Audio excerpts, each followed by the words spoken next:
Welcome back to a Foreign Policy Week in Review with Daniel McAdams. Thanks for joining me again, Daniel. Hi, Jay. Thanks so much for having me back. I'm really glad to talk to you after a couple of weeks' absence. I hope we can get back to this on a regular basis again, although I know that you're more busy than normal preparing for a really big event that's coming up. When is this? In August sometime, I believe, when Dr. Paul has his 80th birthday. There's going to be a big party there. A lot of people are going to be going down there to Lake Jackson for this event. When is that scheduled? Maybe you could just make a mention of that event and how people who might like to attend could do so. Sure, yes. That event is actually being put on by the Mises Institute, and our good friend Jeff Deist and Lou Rockwell have put this together, really, and it's going to be a big barbecue down in Lake Jackson for Dr. Paul's 80th birthday. It's open to the public, and we're going to have, Texas barbecue and music and just kind of spend the day hanging around with Ron Paul, and it's going to be a blast. We used to do a lot of these, and it's been a while, and this is kind of a big one. But you can find all the information on the Mises Institute's website, mises.org, and we hope to see as many people down here. It's turning into a real bash. So I'm sure it's going to be. Forward to it. I'm sure it's going to be a big event, and probably people, if they're interested in going, should do something sooner rather than later. Make sure they have a hotel room. Yeah, the seats are limited there, unfortunately. Lake Jackson is quite a metropolis, but it does not have... It's not New York City. So, yeah. Well, in any event, I wished I could go. It seems as though I'm not going to be able to go now, but I would really love to go because I'm sure to meet up with an awful lot of friends from across the country that will be there. So I would just tell our listeners, if you're interested in Dr. Paul's work and the Institute for Peace and Prosperity as well, the Mises Institute, you should really make a point of seeing if you can make it to this event. Yeah. Well, anyway, go ahead, Daniel. No, I was just going to say we're going to have a lot of friends down there, too. Tom Woods is going to be there. Judge Napolitano is going to join us. So it's really turning into a nice event. So I have no doubt about it. I've been to some of the other Mises Circle events, and they're always a lot of fun, and this will be, of course, more than that with Dr. Paul there. Well, let's talk a little bit about what's going on in the foreign policy sphere, which is what you are so involved with at the Ron Paul Institute for Peace and Prosperity. A couple of articles I'd like to ask you about that caught my eye on the website. First off, of course, the big news of late has been the initiative that President Obama has taken to try the Iranian agreement.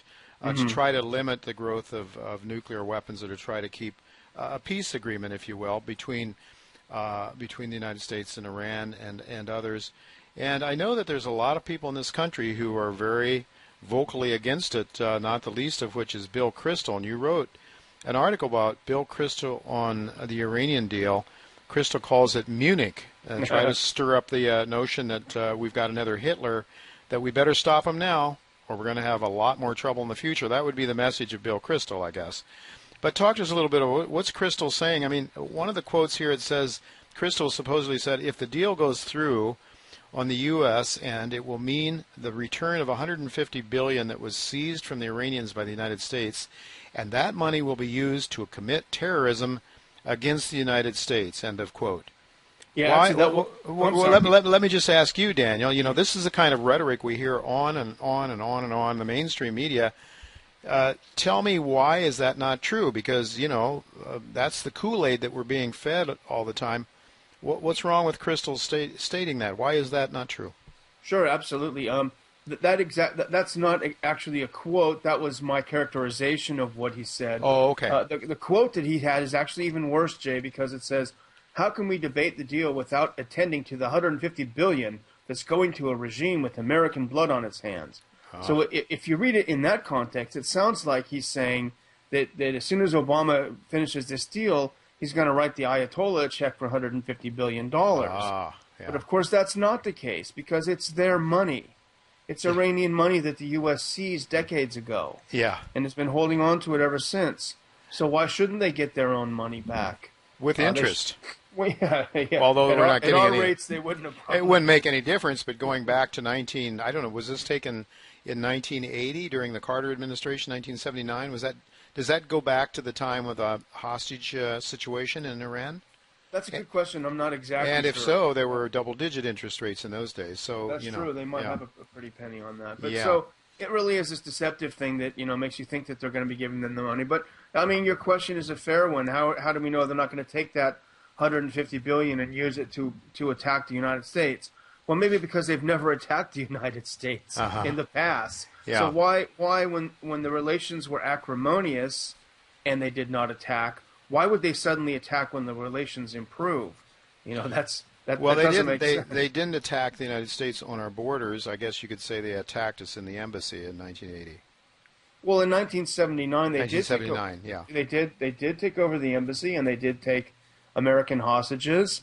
Of course, 1979 was blowback for 1953. Exactly. When the U.S. CIA moved in and overthrew their elected government. It doesn't justify what they did, but you simply can't ignore antecedents like that either. And the fact that the U.S. not only overthrew the regime, but they put an absolute monster in place to rule over them for, that 20 years plus. And so that they were a little irritated, I think people should be a little bit understanding about. But they've not attacked us, but that's not what you'd hear from Kristol.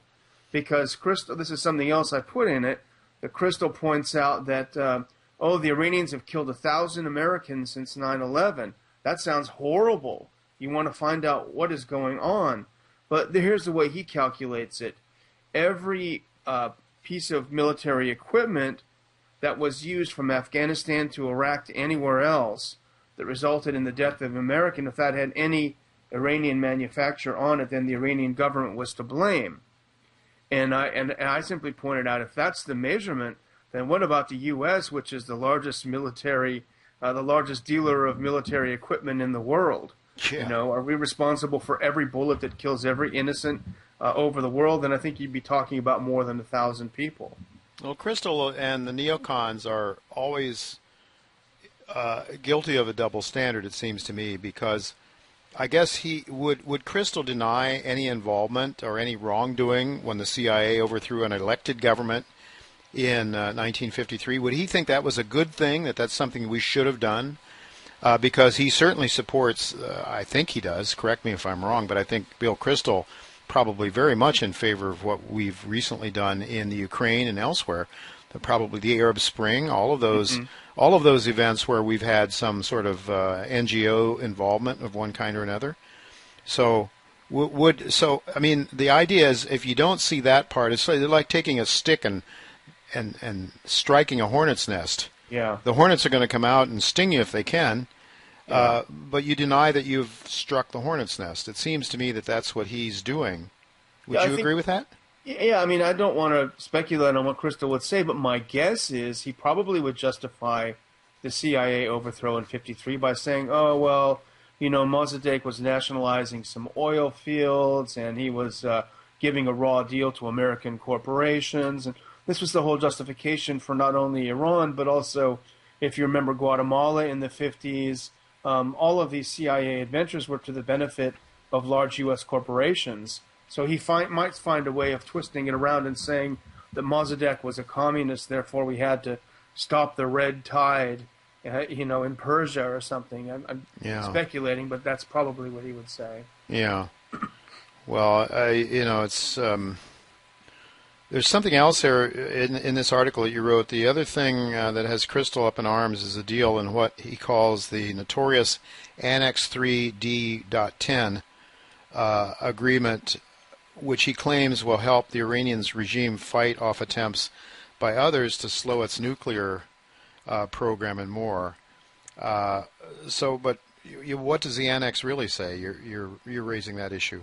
Talk to us a little bit about that. Yeah, he's irritated by the fact that this agreement, the P5+1, which are the UN Security Council members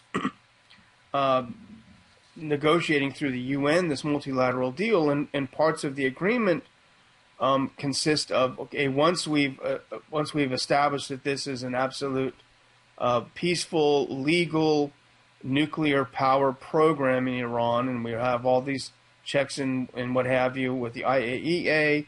Once we've established all this and the deal is good and the sanctions are off, everything's going, we have to agree to help Iran strengthen itself against sabotage of its nuclear facilities. Because if you remember, the Stuxnet virus and other viruses that the CIA and Israel's Mossad put together in an attempt to destroy Iran's nuclear power, and also the CIA and, well, not the CIA, the Mossad's assassination program against Iranian scientists. These are things that Israel did illegally to attack Iran, and these annexes are saying that we will help Iran respond to these, to prevent these these hacks and these threats to its program, which seems perfectly reasonable. But what Kristol's saying is, hey, that's not fair. You're stopping Israel from launching cyber attacks against Iran. Ah. So, oh, we just want our cake and eat it too. I guess he does. He wants to. There's no room for anybody other than the United States, I guess, or whoever is in charge. Yeah, the ruling elite. Yeah. So, Kristol also made some statement that you talk about here, such as you say who can forget Bill Kristol's greatest hits, such as the 2011 piece on the liberation of Libya, titled "The Party of Freedom," and he went on to say, and so despite we'll comment on that if you would. What was among his greatest hits? He was really praising our activities there, I guess, huh? Yeah, I was just sort of pointing out semi-facetiously that Bill Kristol is wrong on everything. I said, can you imagine if you if you went to a doctor and his diagnosis was wrong 95% or more of the time, or if your financial advisor, every time you gave him $10, he lost $9.50 or more of it. It would be you'd have second thoughts. But Kristol is wrong about everything. He's been wrong about everything. And the Libya thing that you mentioned that I had in the piece is something he wrote as the U.S. was invading Libya, and he says our invasions have in fact been liberations. Obama is taking us to war against another Muslim country. Good for him. Libya will be America's fifth war of Muslim liberation. And look where we are 4 years later. Yeah, how much better, how much worse things are now than they were then. The only thing they're liberated is from this mortal coil. They've been liberated from their own lives, thanks to Kristol. So it's just amazing. You see this guy on ABC News all the time. You see him on Fox News all the time. He's a great expert, but he's wrong all the time. Yeah. What would happen to you or I, Jay, if in our careers we were just simply wrong all the time? Well, I can tell you, Daniel, this is just as an aside, on the gold market, over the last 5 years, I've been probably wrong 95% of the time. I'm still in business. You need a show. I need to get on mainstream television, and maybe I could really make some money instead of struggling. You understand the fundamentals, though. Yeah. Well, sooner or later we're going to be right, but I think that Kristol's fundamentals about going over and taking the stick and whacking the hornet's nest fundamentally is flawed, I would say. If you want peace, if that's your goal, peace and prosperity, then I think, anyway, that seems to be what Kristol and his neocon friends are doing all the time. But coming closer to home, something that really, really sort of got my attention was another article at the Ron Paul website. U.S. war on your passport continues.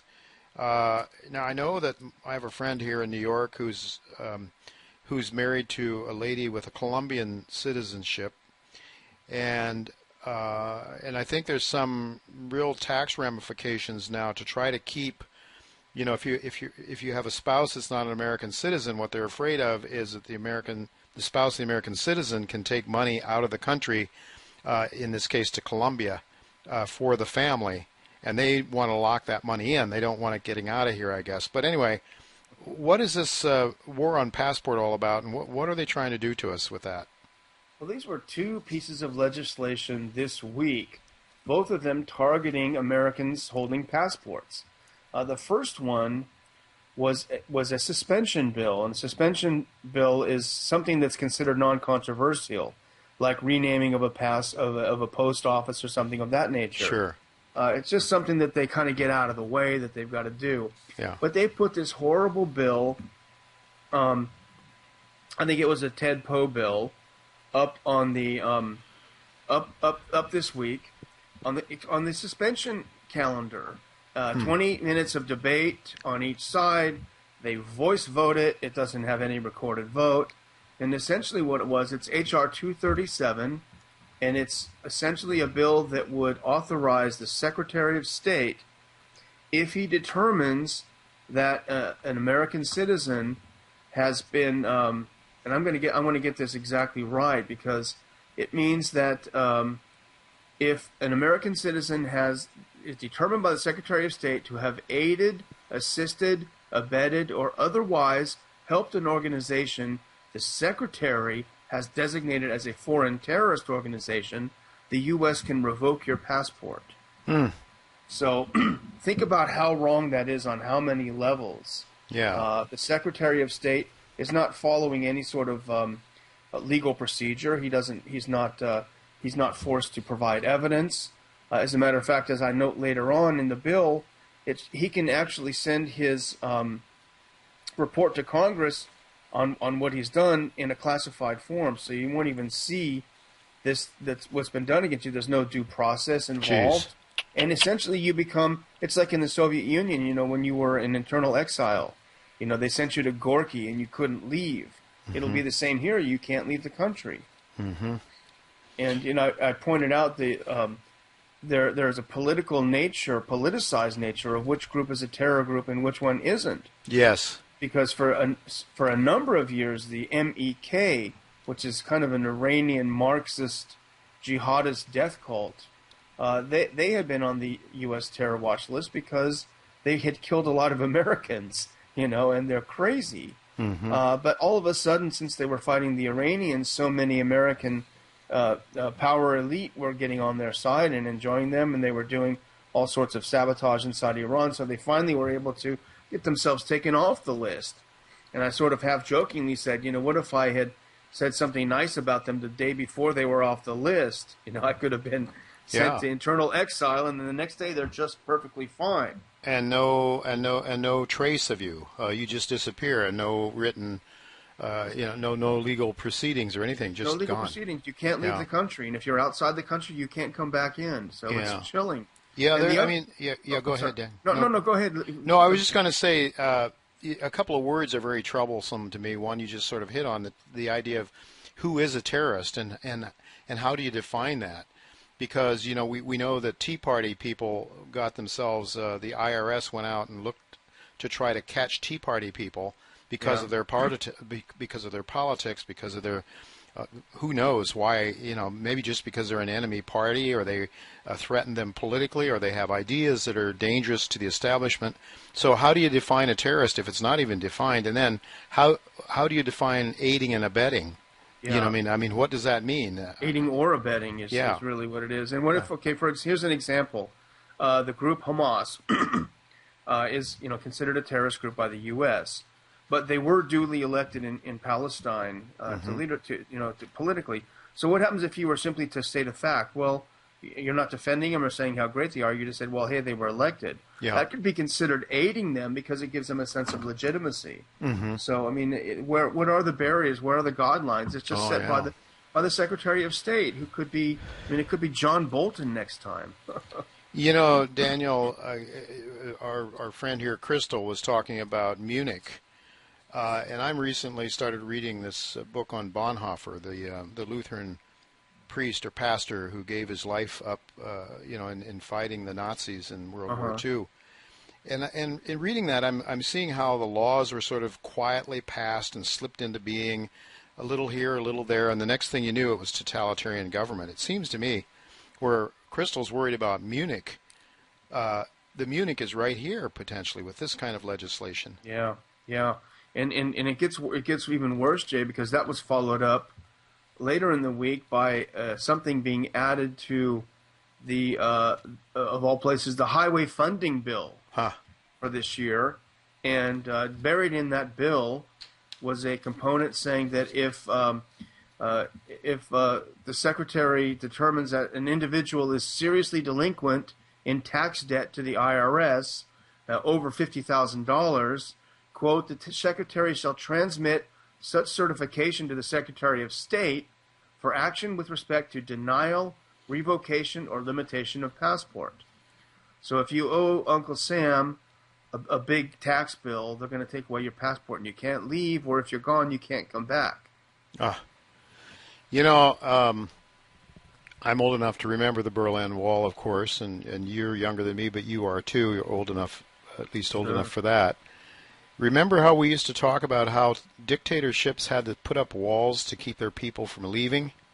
Yeah, absolutely. Well, absolutely. What is happening? If this isn't an evolving dictatorship, I don't know what it is. And that's, Ron Paul said when he was in Congress, and a lot of people were really gung-ho on building a wall on the border.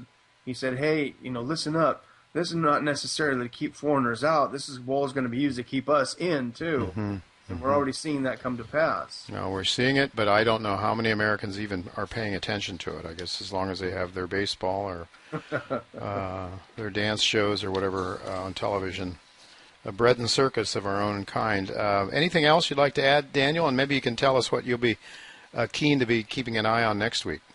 Well, if I can impose on your kind hospitality, Jay, if I might just mention that Ron Paul's latest book came out last Friday. Oh, sure, please, on the 17th, and it's doing very well. It's up on Amazon. It was published by the Ron Paul Institute, so it's our first title that we've published, and we're super proud of it. It was a huge job, not because of his work, but just learning the ropes. But we're so thrilled, and it's doing very well. But we love to have people buy it, look at it, read it, review it. It's all about, it's a personal book from Dr. Paul, growing up in a time of war. But it really goes into a lot of things that I know that a lot of your other listeners are interested in, which is the ties between peace and prosperity, and how war destroys wealth and destroys economies, and how peace provides such wonderful opportunities for growth for so many more people. So it really is a fun book, and it's a delightful read. And I'm not saying that just because I was involved in it. It's Ron Paul is just really talking about what he believes, and he's always been consistent. He's never been a politician that will put his finger in the air to see which way the wind is blowing.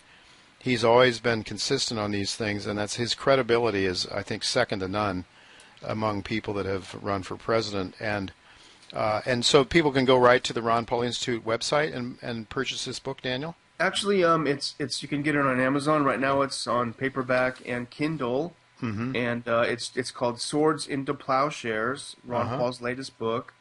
And I hope people will check it out and review it if they like it, and review it if they hate it. Well, I certainly want to look at that book sometime and possibly talk to Ron Paul himself if we could arrange that sometime, Daniel, and get him on my radio show again. But in any event, what about next week? What do you think you'll be looking for in the foreign policy era? Well, I've still been looking at there's been some activity in Ukraine, the right sector, which are these extremist neo-Nazi types, have been clashing with the government that they helped put in power. They've clashed in the east, and they've also clashed in the west of Ukraine. I think that has the potential of heating up in a major way in the short term. So we're talking about keep an eye on that. We're talking about the neo-Nazis that Mr. Kristol loves so much. Well, he doesn't believe they are, I guess, or he turns a blind eye to it. But as you point out, that's a danger that they found in Germany too. Right. All right, Daniel. Well, thank you very much for spending time with us again. And hopefully we can do it again next week. I know you're a really busy guy these days, but if we can take 15, 20 minutes and talk, that would be great. I think a lot of my listeners really do enjoy your insights, and we want people to go to the Ron Paul Institute for Peace and Prosperity, where you can read about these things in greater detail than we were able to talk about them, and a lot of other articles too. Normally I have Daniel talk about things that he's most directly involved with, but there's a lot of other writers there too that provide great insights into the erosion of our liberties, and so things that I think we all need to be aware of, and to the extent still possible, contact our representatives in Congress. I don't know how much they're going to listen to people without a lot of money, but we can try, and we can tell our friends, and we can do what we know is right and stand up for what we know is right. And Daniel, I know that's what Ron Paul does, and that's why you're working with him. So thanks again for being with us, and we'll look forward to doing it again next week. Thanks so much for having me on, Jay. I appreciate it.